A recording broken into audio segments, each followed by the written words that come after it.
eu fiquei responsável em trazer algumas disciplinas que são aplicadas, né, para o contexto indígena, certo? Se vocês forem ver lá, a professora disponibilizou vários PDFs e vocês podem ver lá vários livros que falam, né, sobre várias disciplinas que são aplicadas a eles, beleza? Mas eu escolhi três disciplinas, queria discutir rapidamente com vocês aqui sobre três disciplinas. E eu queria iniciar falando sobre a língua guarani, né? Não é a única língua indígena que tem no nosso país, certo? Mas é uma delas, e como o Valdeildo bem falou, é a mais falada no nosso país. Esse primeiro ponto aí que vocês estão vendo, a questão histórica, ela surgiu ali, né? Por meio do Guarani Antigo, tá? É uma língua que ela é bastante falada ali pela etnia Tupi-Guarani, certo? E ela está bem presente ali, né? Os tupis-guaranis, eles estão presentes ali muito no sul do nosso país e no sul da América do Sul, né? Porque não só no Brasil, mas na Argentina, na Bolívia. E eu queria fazer um destaque também para o Paraguai, porque no Paraguai ela é a segunda língua do país, tá? A segunda língua do país junto com o castelhano, é a língua principal do Paraguai. E aí ela surgiu, né, como vocês podem ver aí, do Guarani Antigo. Guarani Antigo que ele se manifesta ali em meados do século XIX, certo? E foi uma língua que foi dicionarizada pelo padre jesuíta Antônio Ruiz Montoya. Isso lá por volta de 1640, tá?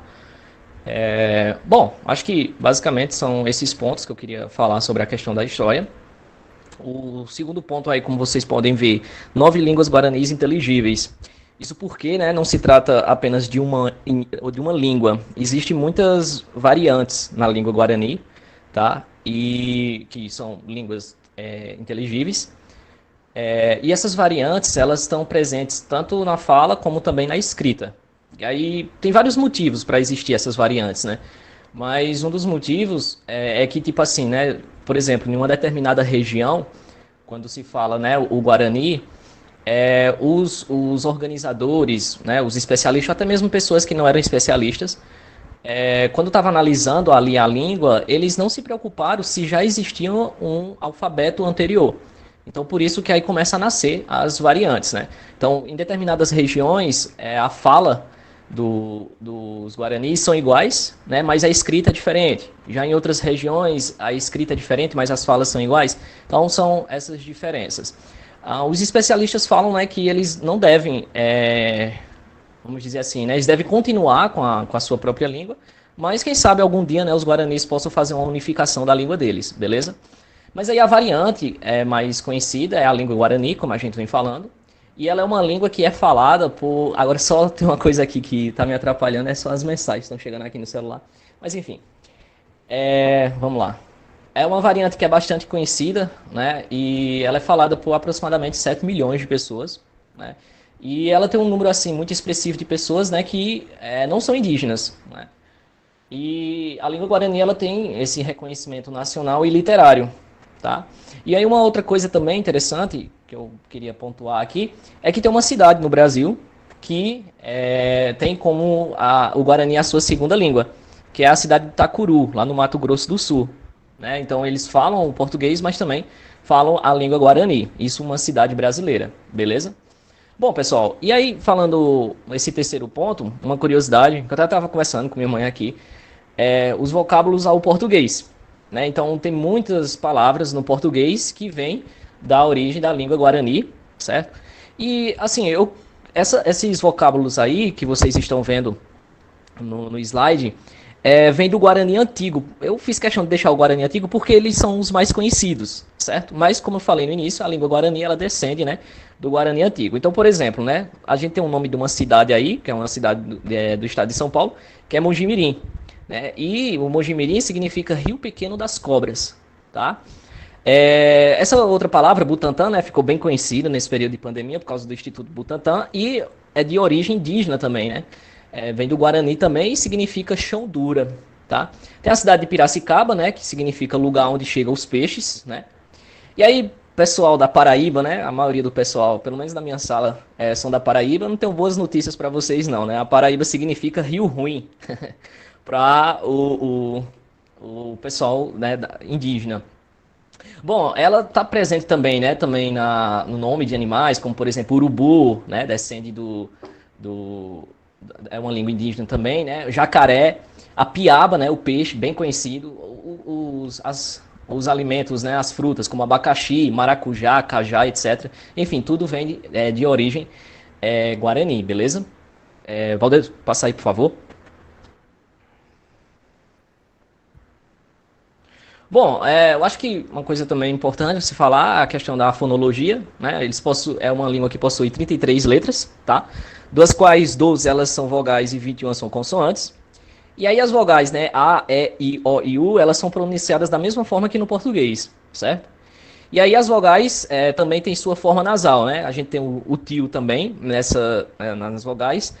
E bem diferente só do brasileiro, né, da língua do português, porque eles têm um tio, né? Ó, a gente tem um tio aí no A, no E, no I, no O, no U e no Y. Né? Já na língua portuguesa a gente tem no A, né, e a gente tem no O, não tem nessas outras línguas, nessas outras letras, certo? Acho que seria importante também falar sobre isso. E outro ponto que é as expressões curtas da língua guarani. E eu coloquei algumas expressões aí, pessoal. Eu não vou inventar de falar aqui, né? Porque senão eu vou passar vergonha, não sei falar. Mas aí tá o significado em português, tá? Então, essa primeira expressão aí significa já voltei. Essa outra expressão aí é eu estou aqui, certo? Essa outra expressão ali, eu sou casado. Essa outra expressão ali é vamos dormir. A outra, vamos comer, vem aqui e nós vamos à escola, né? Enfim, etc. Então, achei importante também apresentar isso para vocês. Passa aí, Valdeir. Bom, pessoal, e a outra disciplina que eu acho fundamental, achei fundamental também falar para vocês, é a questão da etnomatemática, né? Como a gente está num curso de física e a gente tem a matemática como a nossa linguagem, né, para poder a gente analisar o mundo, analisar o universo. Então, achei interessante falar sobre a etnomatemática, beleza? Bom, falando sobre a questão do surgimento, a etnomatemática, ela surge ali em 1970, tá? E ela nasce como uma crítica matemática à matemática tradicional, né? Ou seja, como seria a matemática tradicional, né? A forma que a gente aprende. A gente aprende os números, é algo abstrato, e a gente aprende, né, pelo menos assim em termos históricos, que foi algo que foi desenvolvido ali na Grécia, foi desenvolvida pelos europeus, né? E, enfim, e a questão da aplicabilidade da matemática, a gente meio que só repete, assim como eles repetiam, né? Mas a etnomatemática, ela vem com uma ideia de trazer uma matemática contextualizada. Ou seja, você aplicar esses números, você aplicar essas coisas que são abstratas, essa geometria, essa álgebra, para o nosso contexto, né? E aí, a matemática, ela deixa de ser como eu posso dizer, uma constituição assim social, certo? E começa a ser algo histórico e cultural, algo político, enfim, né? E aí, pegando já nesse segundo ponto, já que eu iniciei, o que seria a etnomatemática? Ela é um programa interdisciplinar. E o que seria interdisciplinar? Ela procura englobar várias ciências, ela procura englobar várias disciplinas. E aí vocês vão ver com mais detalhes quando eu estiver falando desse cara aí, desse professor aí que foi bastante conhecido aqui no Brasil, é um professor brasileiro, o Biratan de Ambrosio, eu acho que é assim que se pronuncia o nome dele. É. E infelizmente ele morreu esse ano, né? Enfim, daqui a pouco eu falo mais direitinho. E a etnomatemática, ela vem com essa proposta, né, de reconhecer a cultura plural. Né? Porque um país, o mundo, não é feito só apenas de uma única cultura. Nós temos diversas culturas, né? O nosso país tem diversas culturas. Então, ela vem com essa ideia, né, de reconhecer a cultura plural, beleza? E aí, né, já entrando aqui no De Ambrosio, porque para ficar bem mais entendido assim do que seria a etnomatemática, ele lança, né, umas propostas sobre as dimensões que a etnomatemática pode levar ao sujeito, tanto o aluno como também o professor, beleza? Então, a primeira coisa que ele fala é a questão da dimensão conceitual. Conceitual é algo que está voltado a definições, né? A matemática tradicional, ela tem, né, ela trabalha com dimensões conceituais, mas são dimensões conceituais limitadas, no sentido assim histórico, no sentido cultural.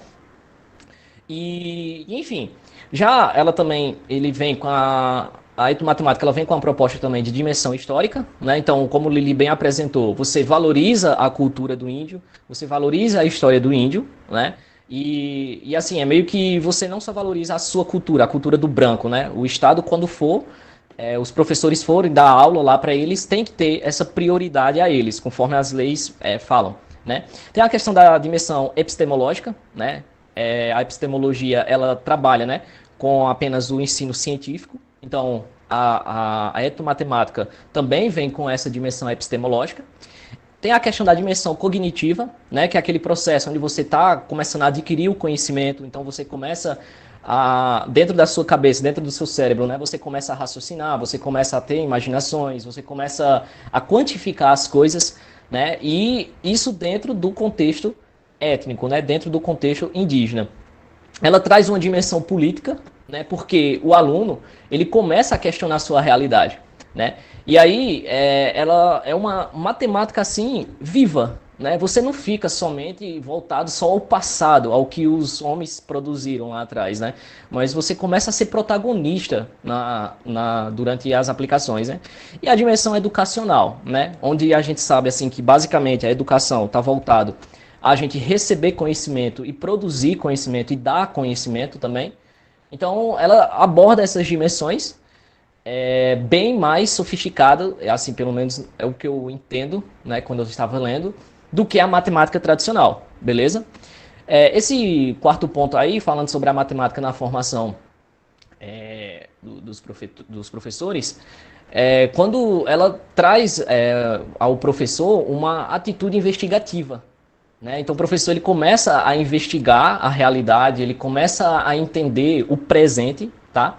E o professor ele se coloca assim numa perspectiva de reflexão e de crítica, né? De frente ao conhecimento universal, né? A gente sabe que a matemática é um conhecimento universal, né? 2 mais 2 aqui no Brasil é 4, assim como lá no Japão também é 4. Então é um conhecimento universal. Só que ele se coloca à frente desse conhecimento, que é universal, de uma forma reflexiva e crítica. Ele começa a pegar esses elementos e trazer para a nossa realidade, para o nosso presente, beleza? E com a ideia, né, de buscar a aplicabilidade adequada. Bom, falando sobre o último ponto aí, as características, é um ensino, né, é uma disciplina crítica e significativo, né? Crítica porque tanto o professor como o aluno, ele começa a modelar a sua realidade, ele começa a dar forma à sua realidade, né? Tem a questão política também. E significativo, porque eu acho, já falei, vou repetir novamente, o aluno e o professor ele se torna protagonista, né, porque envolve o cotidiano dele, né? Então, assim, esses conceitos, né, como foram apresentados, acho um pouco formal, mas eu acho que, por exemplo, poderia dar um exemplo aqui, se caso fosse para dar exemplos assim dentro do contexto, né, deles, dos índios, eu precisaria assistir mais vídeos, eu precisaria ler mais sobre eles, para mim entender mais detalhadamente, eu precisaria fazer uma visita a uma aldeia, entender. Mas eu estava até pensando aqui, né? Tipo, imagina só, a gente estava ontem comentando sobre o EJA, né? E como é que a gente poderia, essa é a ideia da etomatemática, trazer uma matemática contextualizada. E aí eu estava me perguntando, né? Como é que a gente poderia aplicar essa matemática para os alunos do EJA? Né? Então, por exemplo, você tem um aluno que trabalha como marceneiro, né? E durante o dia. E à noite ele vai ir para a aula. E aí, tipo, imagina só, você sendo um professor e pedindo para ele fazer uma pesquisa, uma tarefa, né, em que envolva assuntos de área, né, multiplicação, divisão, enfim. Lá no trabalho dele, aí vamos supor que ele está lá produzindo um guarda-roupa, e aí você pede para ele, né, anotar, fazer as anotações e apresentar para a aula qual foi o tamanho desse guarda-roupa, quanto tempo ele demorou para fazer esse guarda-roupa. Então perceba que você pega um assunto e aplica a realidade daquele aluno, né?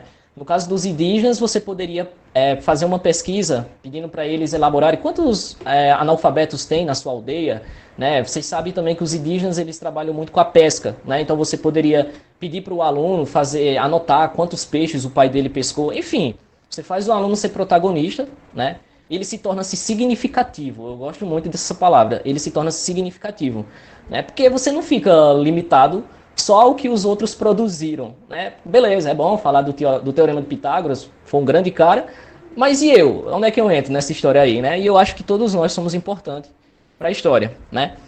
Pode passar aí, Lili. Bom, e por último, eu fiz questão de trazer uma imagem aí de um jogo que a gente, como futuros professores, podemos trazer para a sala de aula, que é o jogo da onça. Eu acho que muita gente conhece aqui. Para quem não conhece, né, esse jogo aí é um jogo indígena, tá? Do pessoal, né? Da etnia Tupi-Guarani, certo?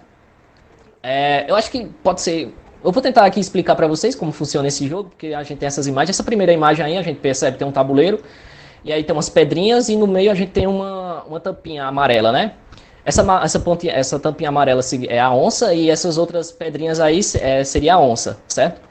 E aí o que que acontece, né? Cada ponto desse aí a gente percebe que esse tabuleiro é feito, né? Tem diversos triângulos aí, tá? No vídeo que tá na referência aqui do nosso trabalho, vocês podem ver com mais detalhe lá no YouTube, tá? Caso vocês não compreendam. Mas é um jogo bem tranquilo, bem fácil. E aí o que que acontece, né? A onça, ela começa, ela pode, se ela capturar 5 cachorros, que são essas outras pecinhas, ele ganha o jogo. Então essa captura, vocês podem ver aí nessa terceira imagem, que seria no caso essa segunda imagem do nosso lado esquerdo. Para poder capturar o cachorro, ela tem que, é meio que parecido com o jogo da dama. Né? Então você tem que estar em uma quina, uma ponta aí de um triângulo, e você tem que passar por cima do cachorro e chegar a outra ponta, certo? Então você capturaria aí um cachorro. E aí para você ganhar o jogo, você teria que capturar 5 cachorros, certo? Tu passa aí, Lili, por favor. Bom, aí pronto, essa primeira imagem aí vocês podem ver que no caso aí quem participou com a onça ganhou o jogo, porque já capturou 5 cachorros.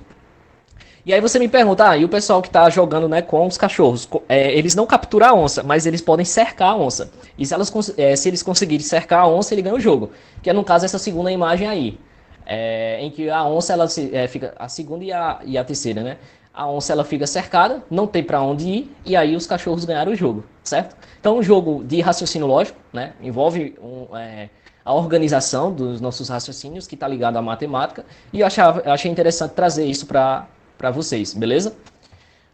Pode passar, Lili. Por último, pessoal, bom, a gente falou sobre a língua guarani e a etnomatemática, e por último eu queria falar sobre a astronomia indígena, né? Porque a astronomia, ela é uma ciência antiga, né? A gente aprende, né, que as pessoas que já estudavam lá desde a época, o pessoal que vivia na Mesopotâmia, né, eles se orientavam, né, por meio do Sol, se orientavam por meio da Lua e por meio das constelações. Constelações são junções de estrelas e essas estrelas elas acabam ganhando um significado assim, tipo, por exemplo, o pessoal que vivia lá na Mesopotâmia, os gregos também, eles pegavam essas estrelas e faziam desenhos nos céus. Os índios também fizeram isso, né? E é pouco falado isso na nossa escola, né? A gente fala muito só sobre os gregos, né? E é pouco falado. E a astronomia, ela traz, né? É uma ciência antiga e traz, assim, para nós, né? Que o povo se orientava no céu, né? Para fazer o trabalho agrícola, né? Para a questão também da reprodução dos animais. Então é uma ciência muito importante. Por isso que eu achei fundamental falar sobre ela, tá? Nessa segunda imagem aí a gente tem um livro em que ele foi publicado pelo missionário Claude de Abbeville, acho que é assim mais ou menos se fala o nome dele. Isso foi lá em 1612, em que ele fez anotações de 30 constelações que foram produzidas pelos indígenas Tupinambá, ali no Maranhão, certo? E aí, dessas 30 constelações, tem 2 constelações que são bastante conhecidas, né? Que é a constelação do Ema e a constelação do Homem Velho. E é sobre elas que eu queria falar um pouquinho aqui com vocês. Então pode passar aí, Lili. Bom, essa aí é a constelação do Ema, certo? Aqui no Brasil ela marca o início do inverno, né? E a gente pode ver aí que é possível, né? A gente desenhar o Ema, né? No céu. E aí, pessoal, para quem a gente pode, já que a gente está falando, né, de um assunto assim contextualizado, né, a gente poderia pegar esse Ema, né, que é um mito que foi desenvolvido por eles, e trazer para a ciência, né? Então, por exemplo, numa aula de ciência, a gente poderia falar, quando, por exemplo, estivéssemos falando lá sobre os animais, a gente fosse falar sobre o Ema, né, que é uma ave muito importante, né? É uma das aves, é uma das maiores aves que tem na América do Sul, é uma ave que bebe pouca água, enfim, né? Ela controla as pragas também. Então, no momento que você estiver apresentando uma aula de ciência, falando sobre o Ema, você poderia trazer esse mito aí, né? E aí o mito fala, né, que você, por volta de 8 horas, 9 horas da noite, né, o nosso planeta está girando, e aí o Ema, o bico dele, ele começa a encostar no planeta Terra, certo? E aí, se vocês observarem bem, é porque tá bem pequenininho aí, Mas na cabeça do Ema, vocês podem ver aí que tem umas estrelas que se a gente, é porque não foi desenhado aqui. Poderia ter pegado uma que desenhasse, no caso, eu pegasse a constelação Cruzeiro do Sul, porque é a constelação Cruzeiro do Sul que está bem presente aí na cabeça do Ema, certo? E os indígenas falavam que era essa constelação que segurava a cabeça do Ema porque ele poderia beber toda a água da terra, né? Então, enfim, é bem interessante essas histórias. E como eu falei, né, a gente poderia trazer, você está valorizando, né, a questão histórica deles, enfim, e poderia aplicar numa aula de ciência, beleza? Então eu queria falar um pouco dessa constelação dentro dessa área da astronomia indígena. E a outra constelação, pode passar ele ali, que é a constelação do Homem Velho, certo? E aí vocês podem ver, né, que é, dá para meio que fazer o desenho mesmo de um homem. E aí, se vocês observarem, né, ele tem uma perna esquerda, mas não tem a perna direita. É meio que como se está cortado a perna direita dele, tá? E aí o mito fala que é porque esse homem velho, ele casou com uma índia, e essa índia, ele era velho, né? A índia ela era muito nova. E essa índia acabou se apaixonando pelo irmão dele. E aí os deuses, eles ficaram comovidos com essa história, né? Ficaram com dó do índio velho. E porque ela aí, tipo, colocaram, né, essa imagem no céu. Aí fala a história, o mito fala que ela cortou a perna dele para poder ele morrer e ela ficar com o irmão dele.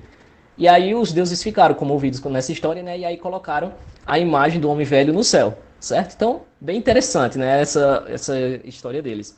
Beleza? Pode passar aí, Lili.